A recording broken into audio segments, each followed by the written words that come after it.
Nagulat ang San Miguel dito kung gaano kahusay itong kanilang nakuhang American-Nigerian player na si EJ Anosike. Dahil base dito sa practice pa lamang ay mukhang very effective ito na magiging player para sa Beermen. Ang sabi nila, ang style ng laro nito ay parang yung dating import ng San Miguel na si Wendell McKinney. Meron tong inside at outside game. Plus ito ay kaya ding tumira ng mga 3-point shots. At ang sabi, ito ay total team player at base dun sa nakikita nitong coaching staff, madali itong i-coach at madali ding makisama dito sa mga players. Kaya pwede nating masabi na itong si Anosike mukhang naka-jackpot nga ang San Miguel dito. Ngayon, depende na lang. Of course, kinakailangan pang i-measure yan ng PBA ngayon. Pero mukhang sigurado ang San Miguel Beer na ito ay magkakaroon ng tsansa na magkaroon ng tinatawag na papasa. Kaya sa ngayon, pwede na muna masabi natin na kung sakasakali itong si Anosike ang magiging import ng San Miguel. Dahil base dito sa mga reports, mukhang hindi pa ready ito si Jordan Adams. Tandaan natin, kung itong San Miguel ay i-activate o palalaruin ito si Anosike, hindi na pwedeng bumalik si Jordan Adams kahit siya ay makarecover pa sa kanyang injury. Dahil nagawa na yan ng San Miguel isang beses. Inactivate nila to si Jordan Adams pagkatapos palitan nito si Sheldon Mack. Isang beses mo lang yan pwedeng gawin. Kaya major decision talaga ang gagawin ng San Miguel. Pero base dito sa nakikita nila, ito si Anosike mukhang okay naman daw at parang siya ang gustong gamitin ngayon ng San Miguel Beer. Wala pang official statement ng SMB kung sino ang gagamitin nilang import.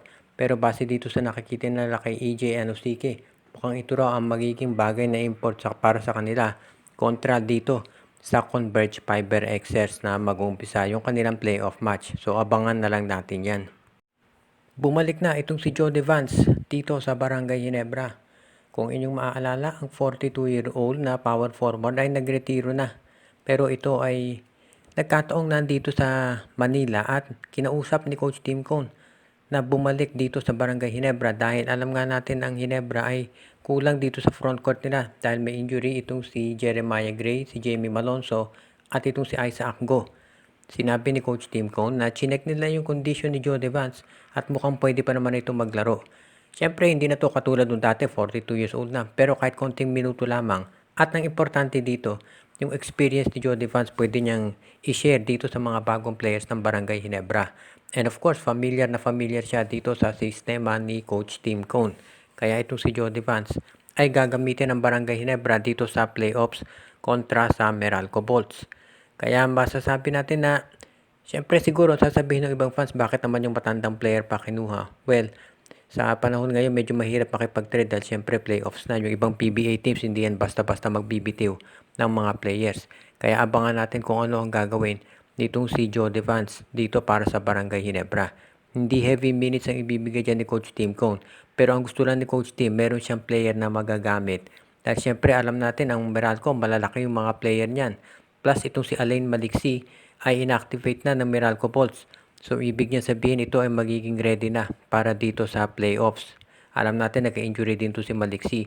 So magiging additional yan na player na dapat fokusan ng Barangay Ginebra. Kaya of course alam natin nakafocus natin ito kay Durham at dito kay Justin Brownlee. Pero asahan natin na itong si Justin Brownlee at si Durham parehong magiging ready yan. Itong Barangay Ginebra, posible na kumuha pa ng iba pang players bukod dito kay Jody Vance. So yan ang aabangan natin na gagawing moves ni Coach Tim Cone. Ang balita naman natin ngayon pagdating dito sa Magnolia Chicken Templados ay dito sa mga sources ay pinag-aaralan pa kung ano ang gagawin nila dito kay Rayvonte Rice. Alam natin na magiging very important itong laban nila, of course dahil playoffs na. Pero gusto pang bigyan ng tsansa ng management itong si Rayvonte Rice dahil isang game pa lamang naman yung kanyang nalalaro. Yun nga lang, hindi talaga impressive yung naging performance nito, 5 points lamang. At marami nga nagsasabi na baka ito ay kinakailangan palitan nitong Magnolia dahil ang lakas ng makakalaban nila, ang number 1 seed na Reynolds Shine Elasto Painters plus itong si Aaron Fuller. So abangan natin kung ganyan talaga ang gagawin nitong Magnolia Chicken Templados kung sakasakali. Pero sa ngayon pwede nating masabi na itong Magnolia ay medyo delicate yung situation. Dahil pagdating dito sa import nila, pangatlong import na nila itong si Rayvonte Rice.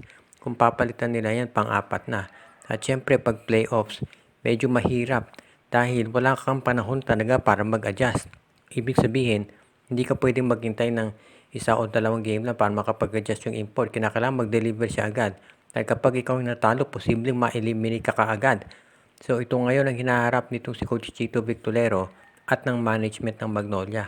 Kaya kinakailangan tignan natin mabuti kung anong kanilang magiging aksyon. At syempre, ang pagdating naman dito sa laro nitong Magnolia Chicken Templados, masasabi natin na lahat nakafocus dito kay Rayvon Terrais. Pero syempre, yung iba nilang players kinakailangan na mag-deliver din.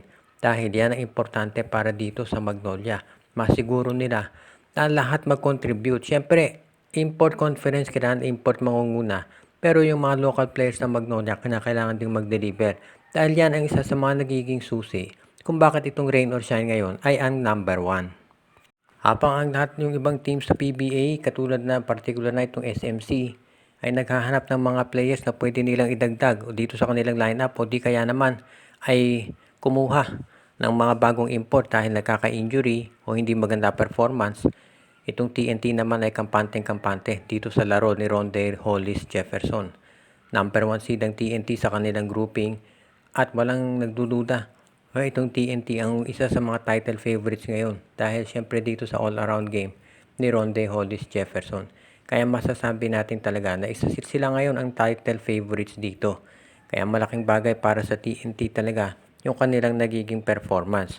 Siyempre, hindi lang naman si Jefferson ang gumagawa para kay Coach Chot Reyes. Nandyan din itong mga local players nila katulad nila Jason Castro, Calvin Oftana at yung iba pa. Pero walang duda na itong si Rondale Hollis Jefferson ngayon ang tinatawag na barometer ng mga imports dahil sa husay ng kanyang performance. Kaya masasabi natin na talagang itong TNT Tropang Giga ay isa doon sa mga title favorites. Pero hindi natin may alis syempre yung posibilidad na baka magkaroon ng upset. Lalo na at yung import ng NLEX, si Dequan Jones ay ang husay din. Nakita naman natin kung paano umiscore yan. Ang magiging importante lang dito sa NLEX, kinakailangan makakuha sila ng contribution mula doon sa ibang players. Dahil siguradong gagawa ng paraan ng TNT para malimit ang scoring nitong si Jones. Kaya kinakailangan masiguro ng NLEX na sila ay magkakaroon ng iba pang options at hindi lang sila magre-rely sa isang o dalawang player. Kung si Jones at si Boldic lang ang i-score para dito sa NLEX, madaling matatapos yung serye nila dahil syempre ang TNT maraming scoring options yan. Kaya ito nga abangan natin dyan sa matchup na yan. Alam din natin na itong TNT Tropang Giga very confident ngayon. Lalo na at itong si Rondale Hollis Jefferson ay isa sa mga best import. Shoutout kay Joseph Pineda, Jonel Santiago, kay Jesse Santos. Pinabati din natin si Junjun Angie, Patpat at Biboy Matas at si Andrea Alexis at Mitch Bagares, Lolito Kakayon, Michael D, RG Bueno at Dalina Family, Enju, Dexter Domer, si Jervin Cris, Katsakino Dokusin, pati na rin si Edwin Carmona Jr., Ireneo Salangsang, Michael D, Alicia Garcia, Anthony Alon Family, Ireneo Salangsang, si RG Bueno at Dalina Family at ang iba pa nating taga-subaybay.